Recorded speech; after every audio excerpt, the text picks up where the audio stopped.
Hello, this is my video of my skeleton project, and here I have my skeleton. His head is a bit floppy, so it doesn't stay upright, but this is Nicholas Ribcage, and today, oh my goodness, today we will be talking about his bones. So, the first bone, or not his bones, his muscles. So the first muscle that I picked was the latissimus dorsi. The origin is the iliac crest, the lumbar vertebrae L1 through L5, spines of lower 6 thoracic vertebrae T7 to T12, and the lower 4 ribs. The insertion is the anterior upper humerus. These actions include extending the shoulder, abducting the shoulder, internally rotating the shoulder, and the nerve innervation is a thoracodorsal nerve C6, C7, and C8. So a functional activity that you would need this muscle for would be painting. So if you were a painter or if you are remodeling your home and you were to be painting, this would abducting and extending the shoulder. So that muscle is what the muscle does if it were to be in a functional activity. If you were unable to do that, then it would be very difficult to do a lot of things without being able to extend your shoulder or internally rotate your shoulder. To complete the activity from that point, it would be very limited. You would have to use maybe like a long roller and use the opposite arm to paint, or have someone do it for you, or obtain a ladder so that you don't have to extend all the way, so it doesn't cause you a lot of pain. And then the next muscle that I picked from the rotator cuff was the supraspinatus. So the origin of the supraspinatus is the supraspinous fossa of the scapula. The insertion is a greater tubercle of the humerus. Actions include abducting the shoulder, stabilizing the head of the humerus and glenoid cavity. The nerve innervation is a subscapular C4 to C6. So functional activity that you would use this muscle with is holding a hose, like if you're watering your grass. So if someone likes to garden, or if you're just keeping up with your yard and you just water, if you just mow the lawn and you're watering the grass, watering your plants, this muscle helps with that because you will be abducting your shoulder and like moving it around, or even washing your car. So this movement would be affected by, sorry, I blinked out a little bit. This movement would be affected because you wouldn't be able to abduct your shoulder, and you abduct your shoulder to do a lot of functional things. But specifically for this, you would have to use your opposite hand to complete the activity, or you would maybe just have to extend your arm, extend your shoulder and not abduct it. There could be a lot of ways to manipulate your arm to complete this activity. The next muscle from the group of the scapula I chose were the rhomboids. So the rhomboid major originates at the spinous process T2 to T5. The rhomboid minor originates at the spinous processes of C7 to T1. The insertion of the major is the medial border of the scapula between the spine of the scapula and inferior angle. The insertion of the minor is the portion of the medial border of the scapula across from the spine of the scapula. So these actions include adduction, elevation, downwardly rotating scapula. The nerve innervation is the dorsal scapular C4 and C5. A functional activity that you would use these muscles for are reaching in the back of your pocket. You're downwardly rotating your scapula and adducting it, also like elevating your shoulders to reach in the back of your pocket. This movement could be affected very much if you were to injure this muscle. You wouldn't be able, it would be very painful to do a lot of those motions, and you wouldn't want to cause yourself more strain or injury. So you would have to use perhaps your opposite hand to reach in the other side of your pocket, or not put anything in your back pocket and keep things in your front pocket. Carry a bag, carry a purse, carry a crossbody bag, anything to avoid that reaching in the back pocket. The next muscle that I chose of the elbow category was the brachioradialis. I gravitate towards this muscle a lot. I don't know what it is about it, but I just do. So the origin of this muscle is proximal 2/3 of the lateral supracondylar ridge of the humerus. The insertion is a radial styloid. Actions include flexing the elbow, assist to pronate and supinate the forearm when these movements are resisted. And the nerve innervation is the radial C5 and C6. So the majority action of this muscle is to flex your elbow.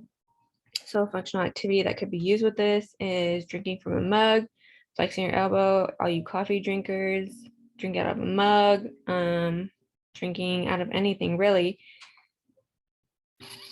This movement would be affected if this muscle was injured. This could be affecting a lot of things when you use your elbow to flex for a lot of things. So to complete that motion of drinking would be to either get a long cup, you know, those long like cups from Vegas. Just kidding, but either drinking with your opposite hand or kind of compensating with your shoulder, but that might cause you more injury. Overall, maybe just bringing it towards yourself and then using a long straw just to not make that motion more painful. The next muscle that I chose was from the wrist, and I chose the extensor carpi ulnaris. The origin is the common extensor tendon from the lateral epicondyle of the humerus. The insertion is the base of the fifth metacarpal. Actions include extending the wrist, ulnarly deviating the wrist. Nerve innervation is radial C6 to C8. A functional activity that would be used, that this muscle would be used for, is getting up out of a chair. You're extending your wrist, so pushing up out of that chair. If that muscle was injured, it would be very hard to do that. You would have to maybe use your elbows or your forearm to kind of push yourself if there was handles on the side of the chair. If not, then you would kind of just have to use your legs to compensate for that pushing motion, because you would be unable to do that. So you'd maybe have to scoot out from a chair and then just stand up, or have help if it is a geriatric patient possibly, and they aren't strong enough to maybe, or they're in too deep of a seat, they may need help to assist them out of that chair. The next muscle from the group of the hand, I chose the flexor pollicis longus. The origin is the anterior surface of radius and interosseous membrane. The insertion is the base of distal phalanx of thumb. Actions include flexing the thumb and assist to flex the wrist. Nerve innervation is median C6 to C8 and T1. So a functional activity that you would use this muscle for would be texting. Everyone texts nowadays. Excuse me. Everyone texts nowadays. So it would be such a devastating thing if this muscle was injured, and you were unable to text your friends, text your mom, text anybody, or even like just scroll through social media. Everyone uses their thumb to scroll through social media, TikToks, Twitter, everything. So to complete this activity, if this muscle were injured, maybe using your finger instead. Well, I know my mom does this, and like my grandparents do this, but they'll look at something on their phone and they'll use their finger to scroll, or they'll use a finger to text. So that could be a way of completing it. Using their other hand could be a way to complete this activity, or even one of those styluses to, like you have for the iPads, like we used to have in school, using one of those. So for the fingers, the muscle that I chose was the flexor digitorum profundus. And the origin of this is the anterior and medial surfaces of proximal 3/4 of ulna. The insertion is the basis of distal phalanges, volar surface of second through fifth fingers. The actions include flexing the second through fifth fingers and assist to flex the wrist. Nerve innervation is second and third fingers. Median C7, C8, and T1 for the fourth and fifth fingers. Ulnar C7, C8, and T1. So the functional activity that I chose for this muscle is driving. Your second through fifth fingers, you have to grasp the steering wheel. So it would be very difficult to complete this activity if that muscle was injured.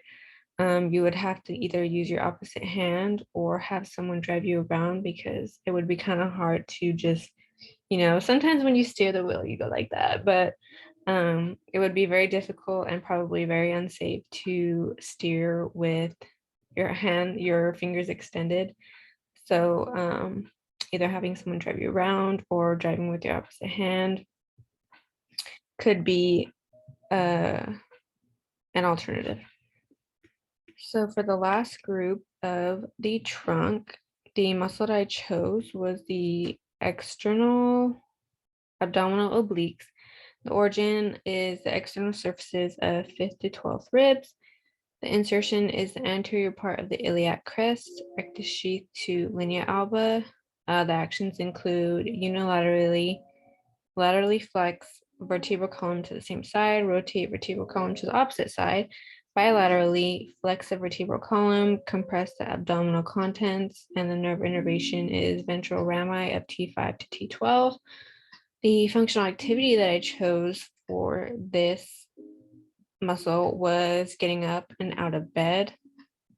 You often have to either flex to one side and push yourself up, and even flexing your whole body in a crunch position. If these muscles were injured, it would be very hard to do that. You would need help to get out of bed, or you would have to sleep maybe in an awkward position, sleeping upright, and so that you don't have to engage those muscles a lot if you're trying to get out of bed, or possibly if it's only one side, possibly getting out of bed on the opposite side where the obliques aren't injured or hurting. Those could all be alternatives. And that was the ending of my skeleton, and Mr. Nicholas Page would like to say goodbye, and he would like to thank you for looking at all of his muscles.